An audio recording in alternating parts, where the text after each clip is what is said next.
Now here we go. This is day 2 of the project. I'm about done. I got the drag link back in. Got to grease that up when I'm done. I got the arm back in. The most important part when you do this, you got to make sure that line is lined up with your marking. You got to make sure it's lined up, because if you don't get that lined up properly, it's not going to sit right and it's not going to hold right. So you got to line that up real nice right there. Grease it. All I got left to do is put that bolt in.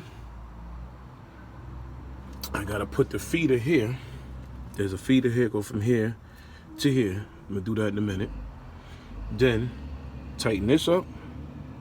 Put the shaft back on. That's the shaft here, the steering shaft.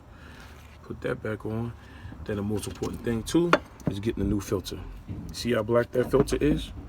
You ain't supposed to look like that. I've been for a couple of years. I ain't gonna say how many years.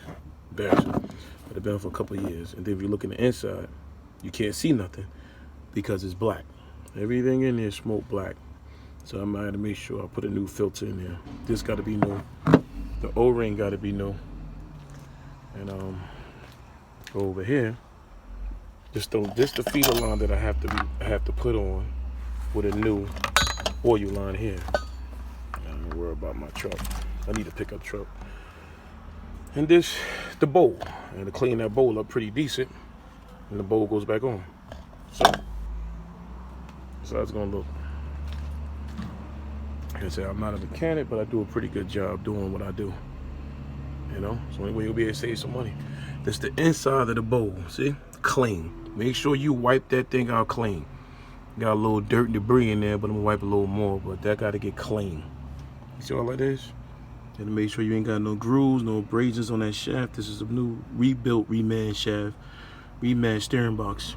This is what the new steering box look like. I showed y'all the old one. I try to edit what I can. Everything is on. There's a bolt there. That bolt is on. You go up here. There's another bolt. There's 3 bolts to take this thing and to take it off, dismantle and put it back on. And that's it. Most important thing too, it comes with an O-ring set. When you take off these right here, you gotta put the new O-rings in, because the O-rings will get really hard. I think I have one over here. I don't know if I have any in the truck.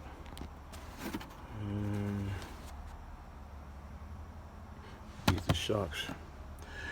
And you gotta make sure you got a tool. I don't get a check for promoting Milwaukee, but this is a power ass tool. You see my crazy tattoo? Look at that shit. It ain't finished, but make sure you get a Milwaukee set. This thing is powerful. This thing ain't no joke. And when you're doing this, let's go back over here real quick.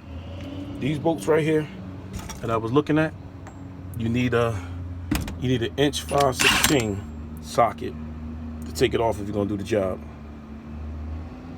Right here, to do this, to take this bolt off, you need an inch 18 to take that off.